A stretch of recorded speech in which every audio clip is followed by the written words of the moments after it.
कहानी से बात शुरू करता हूँ, एक स्टोरी से बात शुरू करता हूँ। Real story. स्टोरी से इसलिए कि स्टोरी से बात समझ में ज्यादा आती है, और स्टोरी से इसलिए कि स्टोरी से बात समझ में ज्यादा आती है। और एज ए पेरेंट, मेरा एक बेटा है, 17 का होने वाला है, नहीं होने वाला नहीं, हो गया, 3 दिन पहले हो गया है, अभी अभी हुआ है। तो 17 की उम्र आप जानते हैं सबसे खतरनाक होती है। आप लोग भी लगभग उसके आसपास होंगे, अभी अभी उससे निकले होंगे। Most difficult age is 16, 18, 19। इस उम्र में आपके हार्मोन्स इतना ज्यादा जंप करते हैं कि मूड स्विंग्स बहुत ज्यादा होते हैं। आपको अपने दोस्तों से बात करके इतना सुकून मिलता है। पेरेंट्स दुश्मन नजर आते हैं इस उम्र में। पेरेंट्स कोई अच्छी बात भी कहें तो लगता है कि ये क्यों मनहूस लोग हमारे घर में रहते हैं, क्यों ऐसी खराब खराब बात बोलते हैं। They don't understand, they are outdated people, ऐसा मन में भाव आता है। सबको आता है। आपको आ रहा है तो पहली बार नहीं आ रहा है, आपसे 30 साल के बाद आपके बच्चों को भी आएगा आपके बारे में, एकदम उतनी ही इंटेंसिटी से आएगा जितना आपको आता है। जितना आपको लगता है कि आपके पेरेंट्स बिल्कुल नहीं समझते, आपके बच्चे आपके बारे में यही सोचेंगे 30 साल बाद। एकदम इटर्नल ट्रुथ है जिसको आप रोक नहीं पाएंगे। So this is normal thing. आप लोगों की एज में जो सबसे बड़ी चिंता मुझे होती है, जैसे मैं अपने बेटे से बात करता हूँ, तो मैं तो एक बहुत ही खराब पेरेंट हूँ। खराब पेरेंट का मतलब मैं कभी कहता ही नहीं कि पढ़ो, कभी कहता ही नहीं कि टॉप करो, मैं कभी नहीं कहता। मैं सिर्फ ये कहता हूँ कि बेटा हर साल एक क्लास पास करते रहो, काफी है। बस इतनी साउंड प्रिपरेशन मत करना कि मैं 8वीं क्लास 2 बार में करूंगा, ऐसा मत करना, एक ही बार में कर लो। और मैं कभी परसेंटेज पूछूंगा नहीं आपसे, मैं पूछता भी नहीं। हालांकि वो बता देता है, लेकिन मुझे उसमें इंटरेस्ट है नहीं। Whatever percentage he gets. And we also have a daughter, I mean I am not the biological father, she is a relative's daughter, so she lives with us. हम दोनों बच्चों से बोलते हैं कि हम कभी नहीं पूछेंगे परसेंटेज के, ना हम पूछते हैं, ना हमारा इंटरेस्ट है।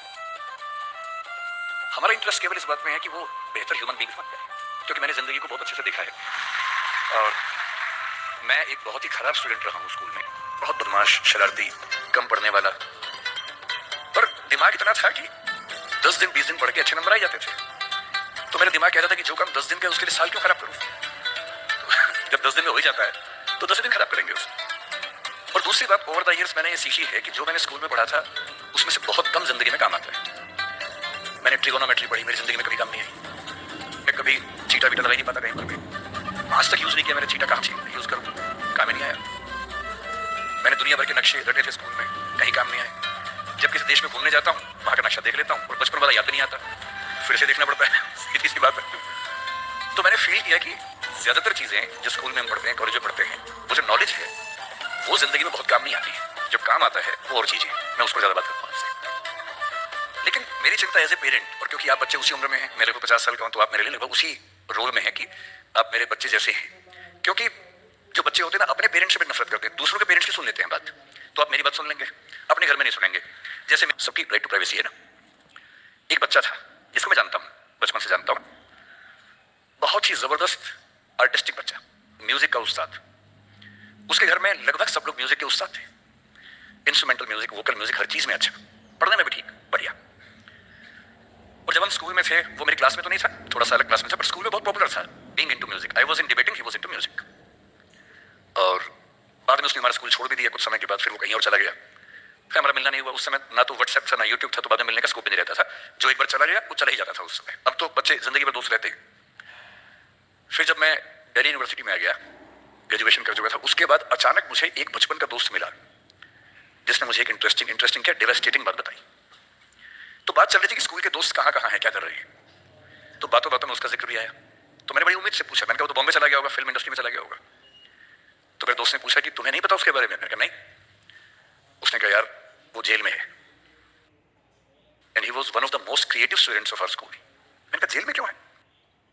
बोले सच में नहीं पता। मैंने कहा सच में नहीं पता मुझे। तो ग्रेजुएशन करने के लिए जब गया तो पता नहीं क्या हुआ, उसकी थोड़ी संगति खराब हो गई। बैड कंपनी जिसको हम बोलते हैं, जो इस उम्र में अच्छी लगती है, वही वाली। कॉलेज लाइफ में थोड़ी बहुत बैड कंपनी सबकी होती ही है, हल्की फुल्की होती है, एक सामान्य बात है। अच्छा, बच्चा बच्चा ना रहे ये भी तो अच्छी बात नहीं है ना। थोड़ा बचपन तो जीना भी चाहिए, थोड़ा शरारतें करनी भी चाहिए, पर किसी किसी का दुर्भाग्य होता है कि ज्यादा हो जाता है। उसके साथ ऐसा हुआ।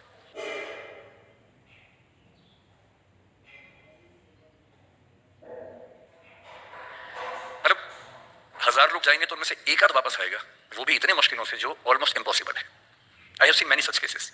सोशल वेलफेयर डिपार्टमेंट से मेरे कई दोस्त ऑफिसर से, तो मैं उनसे जब पूछता हूँ बताते हैं, मैंने ऐसे लोगों को देखा है 10-10 साल से स्ट्रगल कर रहे हैं एडिक्शन से बाहर आने के, नहीं आ पा रहे, खत्म हो गए हैं। उस बच्चे को ड्रग्स की आदत पड़ गई कॉलेज में जाके, पेरेंट्स को पता ही नहीं था। तो जब पेरेंट्स को भनक लगी तो उसको दबाव बनाया कि तुम घर आ जाओ। अब वो जिस कंपनी में था, दोस्तों वाली कंपनी में, वहां अब ड्रग्स बहुत महंगे होते थे, पैसे घर से बहुत कम आते थे, जितने पैसे एक मिडिल क्लास फैमिली दे सकती है।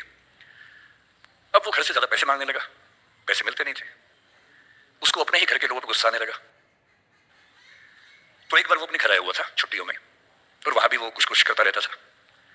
उसके पेरेंट्स ने उसको बहुत समझाया कि बेटा ऐसा मत करो, और एक दिन इस बात पे झगड़ा बढ़ गया। भैया पेरेंट्स की चिंता समझेंगे आज से 30 साल बाद, जब आपके बच्चे इस एज में होंगे ना, आपकी नानी मर जाएगी उस समय। नानी मरना एक मुहावरा है, इससे मतलब बहुत चिंता में रहेंगे उस समय आप। और उस दिन पता नहीं क्या हुआ, झगड़ा हुआ, क्योंकि जो एडिक्शन के शिकार है उनका दिमाग उनके कंट्रोल में नहीं होता है। यहां तक कि जो ड्रिंक करते हैं, ड्रिंक एक लेवल से ज्यादा कर लें तो दिमाग कंट्रोल से बाहर निकलने लगता है। ड्रग्स में तो ये एलिमेंट बहुत ज्यादा होता है। और आधी रात को उसने क्या किया, उसने अपनी फैमिली के 5 लोगों का मर्डर कर दिया। मर्डर। उसने खाने में जहर मिलाया, लगभग सब लोग उससे मर गए। एक मेंबर नहीं मरा क्योंकि उसने खाना खाया नहीं उस दिन, तो उसको उसने अलग से मारा। और ये बात है जब उसकी उम्र लगभग 17-18 साल की थी, या 19 के आसपास रहा होगा।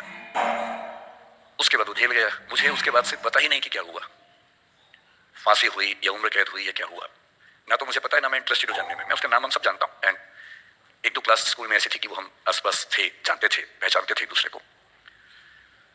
मेरी सबसे बड़ी चिंता ये होती है बच्चों को लेकर कि किसी भी गलती से वो ड्रग्स में ना चले जाए। आप सबसे रिक्वेस्ट कर रहा हूं हाथ जोड़ के, कुछ भी कर लेना, ये मत करना। बदमाशी करो, शरारत करो, थोड़ा इश्क विश्क होगा करो, कोई दिक्कत नहीं।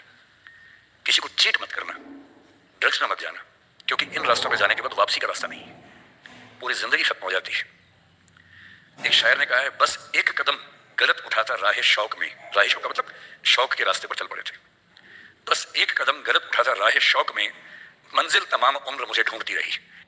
मेरी मंजिल जिंदगी भर मुझे ढूंढती रही, कहां चला गया। सिर्फ एक गलती हुई थी और उसे गलती ने कहीं का नहीं छोड़ा। आपको लग रहा होगा कि ये तो पापा जैसा है, प्रीच कर रहा है हमें।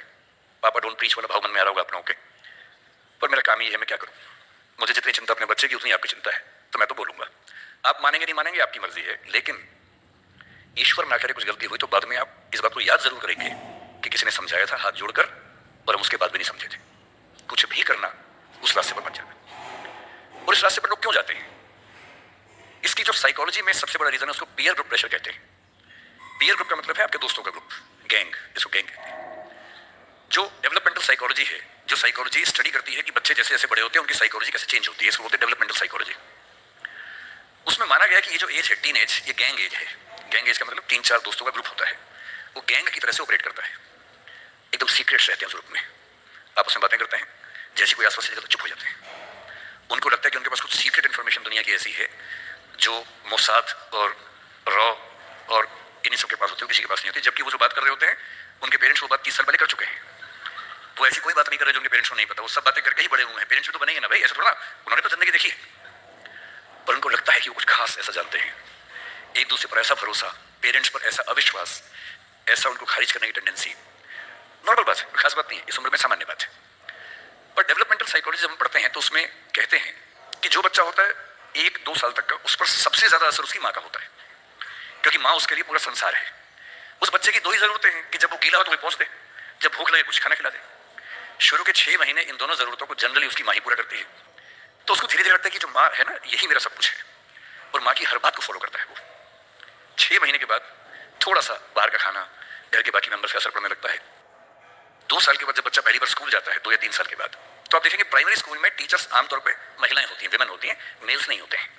उसके 2 रीजन है। एक तो मेल्स में इतनी पेशेंस होती नहीं आमतौर पे, अपना ही बच्चा हो तो 2 मिनट के लिए चिकोटी काटना, प्यार करना ठीक है, 2 मिनट के बाद नहीं झेल पाते वो। और बच्चा अगर रोने लगे, उनका चश्मा उतार के मारे, थप्पड़ मार दे, मूंछ खींच ले, इरिटेट हो जाते हैं। 5 मिनट के बाद तो बच्चा पिटता ही पिटता है अपने बाप के हाथों। इसलिए बच्चे भी बाप के पास कम जाना पसंद करते हैं, जाते हैं 1-2 मिनट के लिए भागते हैं वहां से। इनको पता है कि ये जो ब्रेक इवन होने वाला टाइम आ गया है, अब इस टाइम में निकल जाना चाहिए। मदर्स में बायोलॉजिकली भी और कल्चरली, सोशली भी ये वैल्यू ज्यादा डेवलप हो जाती है कि वो झेल लेती हैं उस बच्चे की परेशानियों को। बच्चे बहुत परेशान करते हैं। अगर आप मुझसे पूछे इस दुनिया में सबसे मुश्किल काम क्या है, सबसे मुश्किल है बच्चे को पालना। इससे मुश्किल कोई काम नहीं है। छठी का दूध याद दिला देते हैं बच्चे। बच्चे को पालने से मुश्किल दुनिया का कोई काम नहीं है, और वो काम जनरली हमारे घरों में मदर्स करती है, जिनका इतिहास में नाम नहीं लिखा जाता, जबकि सबसे महत्वपूर्ण काम घर के अंदर वो कर रही हैं। इस बात की बहुत वैल्यू है। कई जगह पेरेंट्स मतलब फादर्स भी कर रहे हैं कुछ हद तक, लेकिन जनरली दुनिया में ज्यादा ये काम अभी तक महिलाओं के हाथ में जाता है। जब बच्चा स्कूल जाता है तो स्कूल जाने के बाद आप देखें जो लेडी टीचर होती है, जिसको बच्चा प्यार से मैम कहता है, मैम, ऐसे बच्चे के लिए मैम दूसरा भगवान होता है मम्मी के बाद। कुछ समय के बाद भगवान नंबर 1 मैम हो जाती है, भगवान नंबर 2 मम्मी हो जाती है। और अगर मैम ने कुछ कहा है और मम्मी कह रही गलत है, तो बच्चा घूर के देखता है कि तुम बताओगे मुझे, वो भगवान है वो तो मेरी। तो बच्चे को मैम पे भगवान जैसा भरोसा होता है। फिर जब वो बड़ा होने लगता है 10, 11, 12, 13 साल का,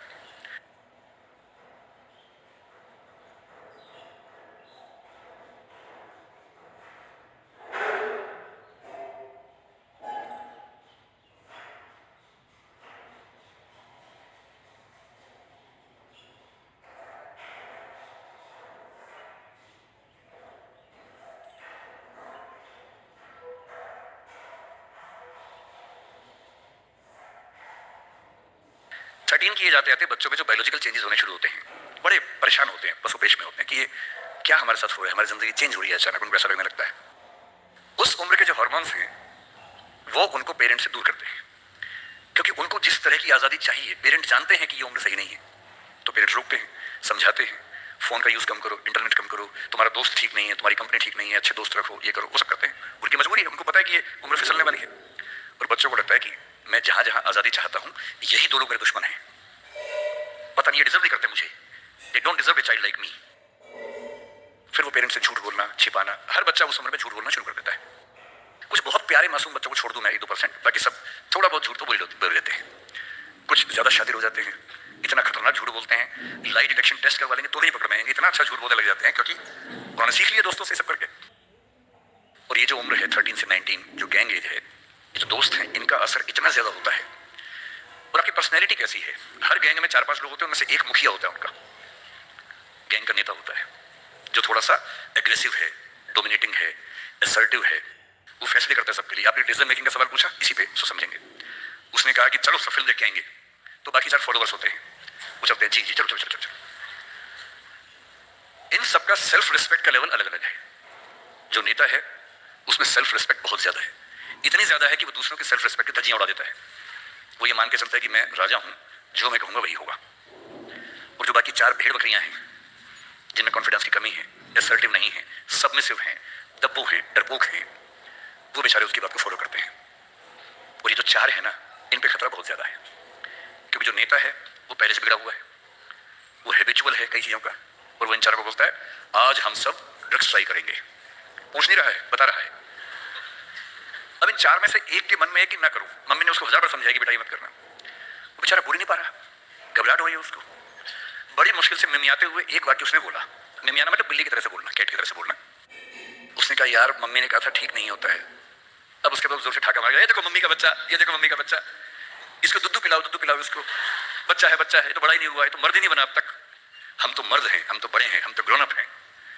इस बच्चे की सेल्फ एस्टीम, सेल्फ रिस्पेक्ट इतनी कम है कि डर जाएगा, एकदम घबरा जाएगा।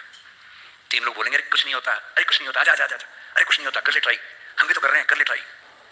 और इसी प्रेशर में ये बच्चा पहली बार ऐसी गलती करेगा। और मैंने पहले ही कहा कि रास्ता एक तरफा है, वापसी का रास्ता नहीं। इस प्रेशर को बोलते हैं पीयर ग्रुप प्रेशर, दोस्तों का प्रेशर। मैं अपने बच्चे को केवल एक बात सिखाता हूं, बाकी पढ़ाई लिखाई तो मुझे पता है जिंदगी में जब कोई करना चाहेगा कर ही लेगा। इंटरनेट की दुनिया में, गूगल की दुनिया में अब क्या मतलब मैं क्या पढ़ा दूंगा आपको, टीचर क्या पढ़ा लेंगे, सब गूगल पे उपलब्ध है, सब ऑनलाइन अवेलेबल है। जो टीचर बनना चाह रहे हैं समझ लें, अब टीचर का काम नॉलेज देना नहीं है, नॉलेज आपसे ज्यादा, आपसे बेहतर गूगल पे है। अब आपका काम उससे ज्यादा बड़ा है, क्या है अभी डिस्कस करेंगे।